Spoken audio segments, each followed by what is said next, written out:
This is the first round or first series of the playoffs, Geekfam versus Gambit. I was somehow a part of this series. I don't remember, but I know I casted or paneled these games. So, first and foremost, these first round bans. The only thing that really stands out to me is the Morphling as well as the Rubik. Vengeful Spirit, I guess, is a Gambit hero because we hadn't also seen teams be banning Vengeful Spirit. I go for the first pick, Mag. Against Mag, you generally want some way to deal with RP in team fights. Yeah, our Magnus isn't nearly as much about the RP, but Omni Knight, one of the best heroes in the meta right now, at least at this tournament, and he also has Guardian Angel, so just a good pick. Goes well against the Mag. Disruptor, most broken support, it seemed like this tournament. They go with the Chen, so this is really signaling that they want to prioritize the laning stage as well as grouping up and playing on low cooldowns. If you group up, that's kind of the way to counter Disruptor. It's just like, hey, if we're not going to play a split, who cares if you can glimpse us? So if you're going to play grouped up, you want to deal with two things. One, heroes that are elusive and make it hard for you to pick them off, Slark. And two, heroes that make it difficult for you to group up with the lineup that you have. So every group up lineup is a bit different. But when you have like a strength hero and a bunch of summons, Timbersaw is like, imagine if you push mid game, like 8 to 12 minutes into the game, and you try to push, and there's just with these heroes so far, and there's just a Timbersaw in front of the tower. What do you do, right? So right away, this makes a lot of sense with this Timber ban with the game plan that Gambit's going for. So sometimes these can be bans to protect a specific hero, but more so these bans are to protect a specific playstyle, like a goal that they have in the game. Not sure about the Lena ban, don't really understand that one. Queen of Pain. So it looks like they're scared of a mid matchup. Yeah, okay, so it's a Razor. That's why. So these picks, or these bans are to cover this pick. Neither of these picks, or these bans made sense, but they clearly had an idea of what they were going to do to counter this Mag. And they didn't want the Mag to be moved to carry and then be hard countered on Razor in the mid lane. So that appears to be what they did there. That's kind of interesting. Broken, not really going to talk about those very much. So Brewmaster, not necessarily a huge fan of this because in the laning stage you now have two good matchups for Razor. If they had given Razor two more bad matchups, then maybe that's not even possible, to be honest. If you think about heroes in the game, they give Razor bad matchups in the side lanes. I'd say it's mainly heroes like Bat, and Bat's really hard countered by Omni, so I guess instead of drafting for the lanes, they drafted for the game on Gambit with this Brewmaster pick. And I think Brewmaster's a hero that's very vulnerable to just losing his lane really hard. So this kind of scares me a bit when he picked this. But it is good against Omni because of the AoE Dispel against Guardian Angel, but that's kind of like good in theory, not so much in practice. Anti-Mage, they don't really have any Anti-Mage counters in this lineup. No stuns. Goes well with Mag. Makes a lot of sense. Naga Siren. This is just a Raven hero. I don't think this is anything more than the fact that this is targeting a specific player. And then they go for the Leshrac. This pick was really strange to me, but generally you want ranged heroes against Omni Knight. Either ranged heroes or melee heroes like Slark that trade really well. Or punish the Omni Knight in the mid game. They went with this Safe Blade Lash. Maybe it was meant to be a flex pick. Like maybe that was the idea behind it. Like if they put Razor mid, they'd put Lesh mid. If they put... Or... It's like, I was thinking that in the draft. I was like, oh, maybe this is a flex pick. But then the Razor went mid, and they just put the Lesh safe lane anyways. So this was a peculiar pick to me.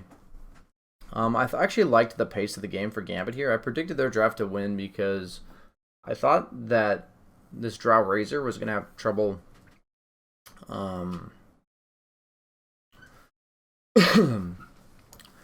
basically getting ran at, because all the lanes are going to be shoved in favor of Gambit in the early to mid game, just with the heroes they have. Very natural lane shovers, not very many natural lane shovers on the Geekfam side. And what ends up happening this game is that Magnus has all the net worth. The Leshrac Brew get crushed in the lane. That was what my one concern is, the Brewmaster in lane. He got absolutely crushed. The Leshrac did way worse in lane than I would expect him to, especially with like a Chen support. And the Magnus had all the net worth, and then the Magnus got static linked, and he was useless, basically, in fights. And since all your net worth's on one hero, and he's hard countered by the Razor, the game went in favor of Geekfam. I think the major thing about this is Drow is kind of the new Alchemist in the sense that she's very passive. She can't really protect herself, but the difference between her and Alchemist is that she does a lot of damage in the mid game. So it's nice to play around her and defend her. What I mean by the fact that she's an Alchemist is she doesn't need all that much farm. She doesn't need that long to get her items, but the opponent's way to counter them is to run at them continuously and try to fuck with them, because they're very squishy and vulnerable to getting ran at before they have any items. So she kind of creates like a similar dynamic of the game where you have to protect your Drow, play around her a lot, and Geekfam does that well. So if you want to really see how to execute a Drow lineup really well, Geekfam did a superb job this game. So check that out if you want to. Geekfam takes the first game. So, going into Game 2, similar bans, but Omni Knight's taken out of the pool. It was quite a problem last game. Omni Knight's been a big problem in a lot of these games in the tournament. I think he's a much better competitive hero than he is a pub hero. So I already wasn't a huge fan of this Geekfam draft. Not a huge fan of Legion Commander, just as a hero in general. The one thing about this game is that Omni Knight and Abaddon are already banned, and Legion was pretty much only picked this tournament whenever those two heroes are banned. And Geekfam really relied on the strong dispels in the way they play the game. TA is really nice against Legion. Legion never really duels TA to win, and sometimes it's hard to win duels against TA, and also sometimes TA just kills you if you duel her. So it's kind of an awkward matchup. And also none of TA's kit that is she's like a kill hero that none of her kit is dispellable, other than traps. And I mean, I guess you can dispel meld, but like it just doesn't work like that, right? So, they immediately ban out the hard counters in lane to TA. We've seen Razors, we've seen Vipers, we've seen Huskars. Those are the type of heroes that get banned against TA. Lifestealer, one of the best heroes to lane against heroes like Legion. Just really hard to kill. They also go for the Drow ban, fearful of Gambit pulling out the Drow. This Batrider pick I really liked a lot. Since Omni Knight and Abaddon are out of the pool, Batrider goes up significantly in value. Even if they pick a carry that can lane against it, it's a support bat potentially. So you can just lane at 5, and there's really no offlaners left for the most part that can lane this. So it kind of creates this like weird spot for Gambit to have to respond. It also kind of explains the Lifestealer ban, because Lifestealer is nice against this hero, but it's also nice against this hero. And it also is really good against TA in general. They go for the Lich. Wasn't too excited about this Lich pick. It just doesn't counter the two supports, the Rubik and the Bat, in terms of the laning stage. And then they pick Ember, which is really nice in game against TA. A little bit scary to lane it though. And then it's really nice against pretty much all these heroes. The Flame Guard against Tiny. Lich Frost Armor doesn't really block much of Ember's damage. And Slark is kind of the makes sense pick, right? It's pretty good against Legion nowadays. It's pretty good against Batrider.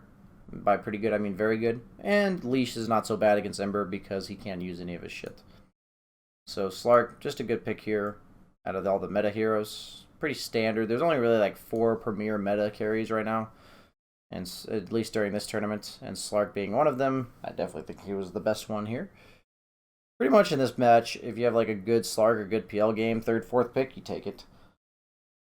So, they ban out the Puck. Very annoying hero to deal with on heroes like Legion with no instant disable, as well as Ember. The Leash is very strong. Also, Puck making it this far in the draft is pretty crazy. They go for the Beastmaster. So, the problem I had with this Beastmaster pick was that its laning stage is just so fucked here. Like, it's not good conceptually against Legion. She just purges whoever gets roared. And then Batrider is super annoying for this hero. So even though I said there's really no offlaners left in the pool, I feel like you can probably do better than Beastmaster. I also think Beastmaster doesn't recover all that well. He's more of like a wants to battle in lane, contest lane, maybe win the lane, take tower. But I don't think Beastmaster is a hero that you kind of just give up and you say, hey, like, he's going to lose his lane, whatever. And they just go for, like, the be-all, end-all counter pick in the Naga Siren. I'm going to be genuinely honest. I don't remember who I picked to win this game.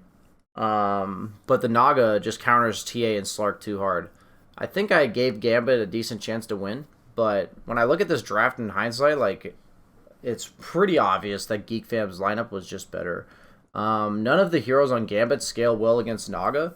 Naga's really good against Slark because you just buy Diffusal, obviously, and heroes that have illusions with Diffusal are very annoying for Slark because he never dies to you, but you lose all your mana, and then Slark's useless in fights, and he doesn't really kill you.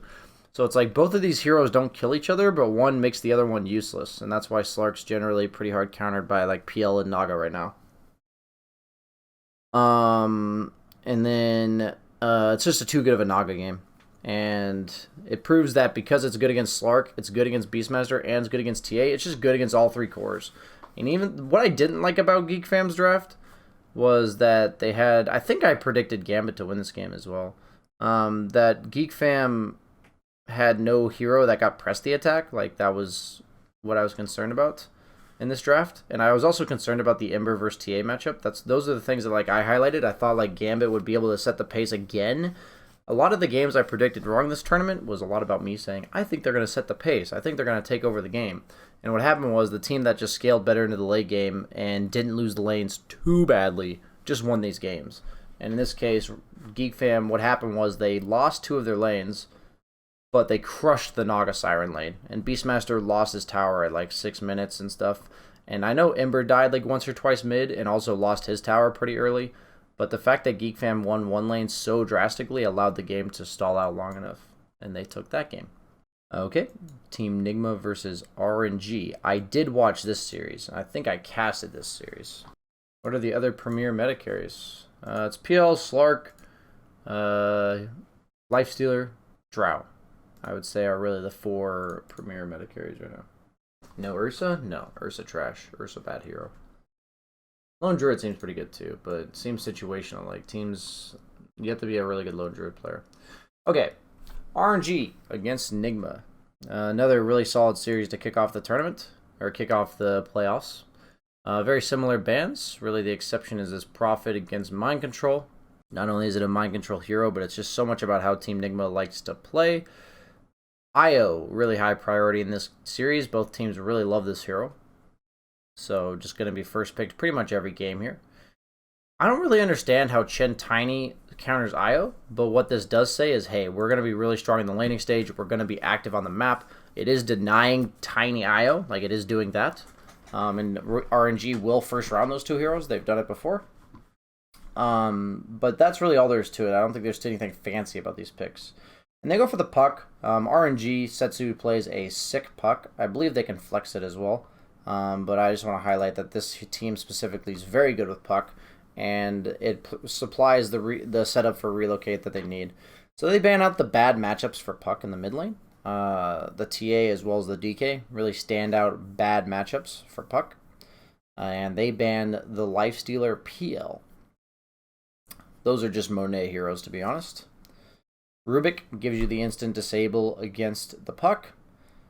In this case, I'm really scared because this Slark hero is very scary. So what happens with this Slark pick that I thought was genius about RNG's draft is that I'm like, wow, it's so good against the 3 heroes they have. Like, these 3 heroes are never killing Slark. And I think to myself, he also has an IO behind. So, like, he's going to be able to sustain. He can build more aggressive items. And so Nygma has to pick a hero that can, like, deal with Slark. And they kind of, in my opinion, went overboard with this Enigma pick. I think this is almost the equivalent of, like, a forced mistake in the middle of a game where you say, like, you present this threat and the opponent overreacts and picks a hero that's, like, really detrimental to their game plan. So they have this, like, Chen Tiny, and that's, like, represents a lot of this, like, early, fast-paced mid-game. They already picked the Rubik 4, so they've shown that this Tiny's a core. So their strategy and draft is, like, pretty telegraphed. And instead, they just pick Enigma. So you have this, like, early active hero like Chen who really wants to snowball the momentum of the game. And then you have this, like, super passive laning, deny, jungle type hero on Enigma. So it's like the two strategies just don't go hand in hand. And I think Enigma or Team Nygma, when they picked Enigma, kind of stumbled over themselves with this pick. I wasn't a huge fan of it when I saw it in the draft. There's a reason why this hero is not meta right now. And I was saying that they were going to pick Warlock or Silencer, and I didn't even realize Venge was still in the pool. They just needed a way to deal with Black Hole, because like right now, Black Hole is the only way to kill Slark. Really, like it is the only way if he has IO behind. So as long as they have a Black Hole cancel, like GG, and this is like a super good Venge game on top of that. So I thought this pick was even more perfect. Like it's just out, like it's just handed to RNG on a silver platter. They banned the Bat Rider, clearly going to cause some laning issues, more so than they already have. Bloodseeker against Slark.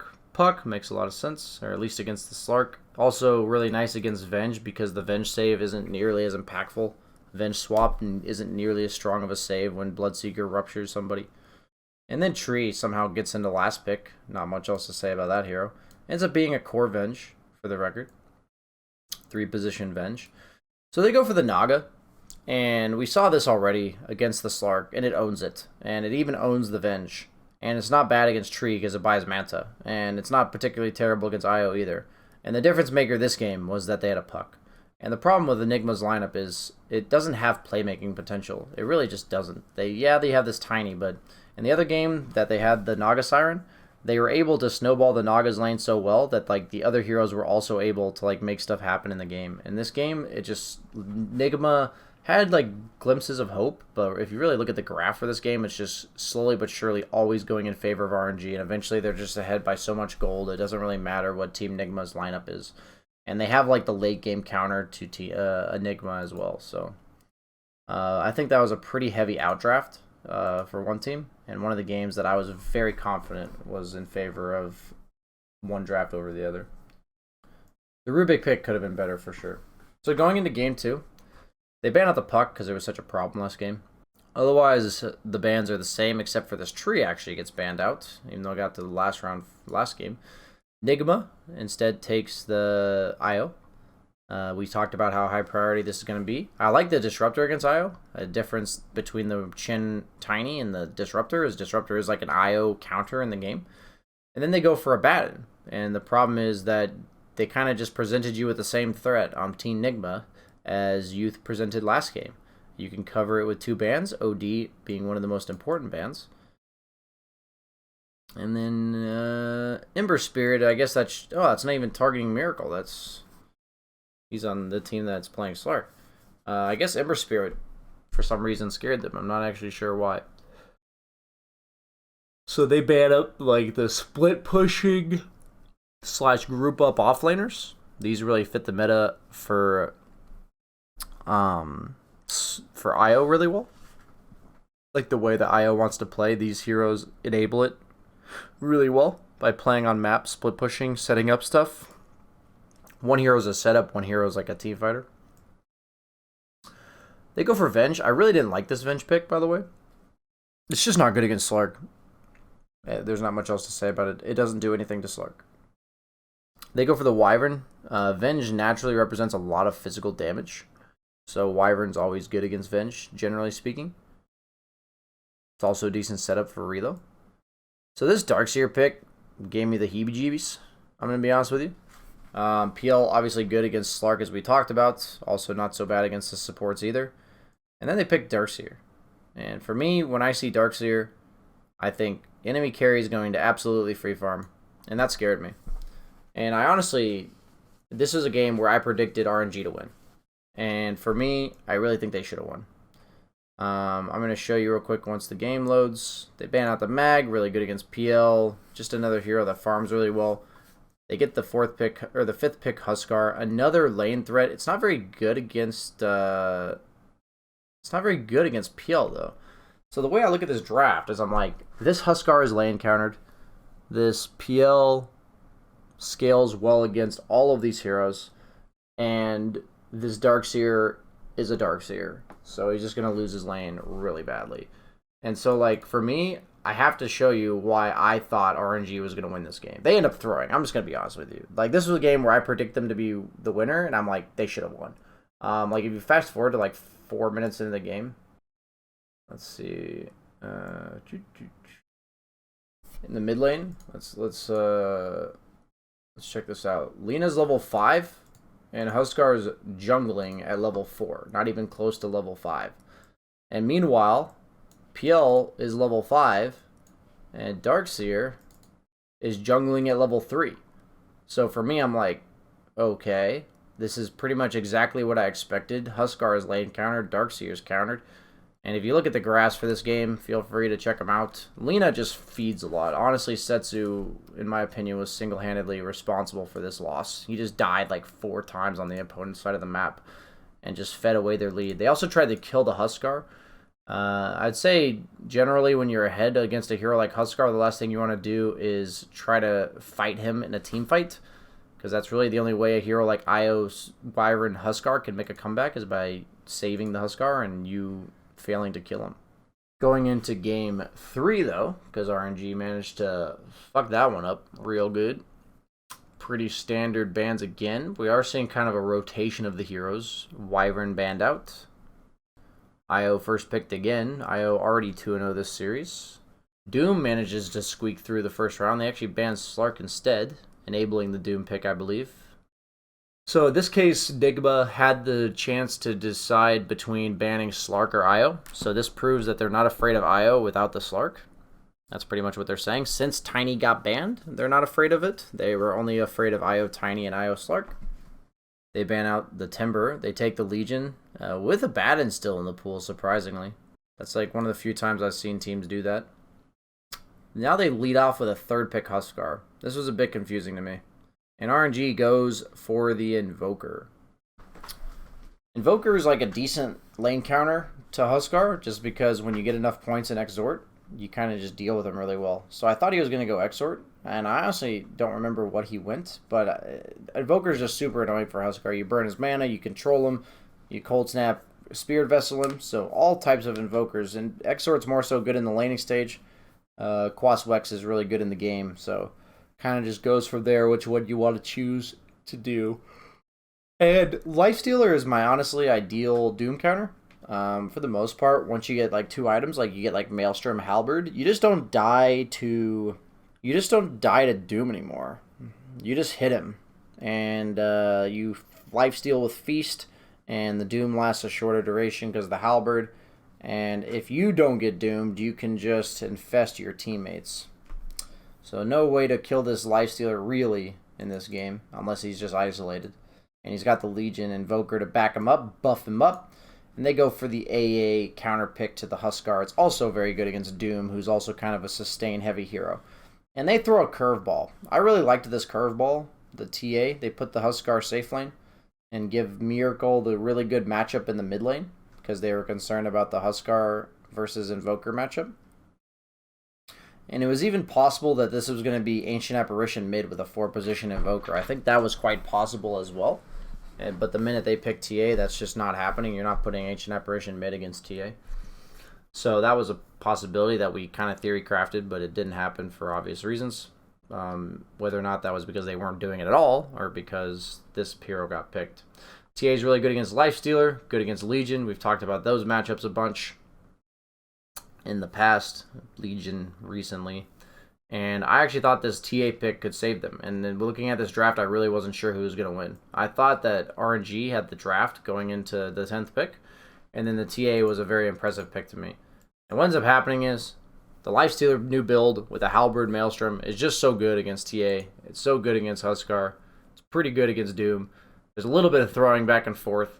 They've got the IO. They've got the saves. I think most notably they have the saves. In the last game, the Huskar pick looked really scary, but there weren't any saves. Or there were 2 saves that game, and there's not any saves this game.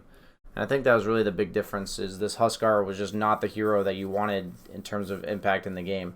And this game ends up being a really good game. So if you want to check it out, it is a very good game. I think for draft analysis, that'll be good for now. I'll finish the rest of the video tomorrow. So thanks for watching, everybody. I'm going to go to bed.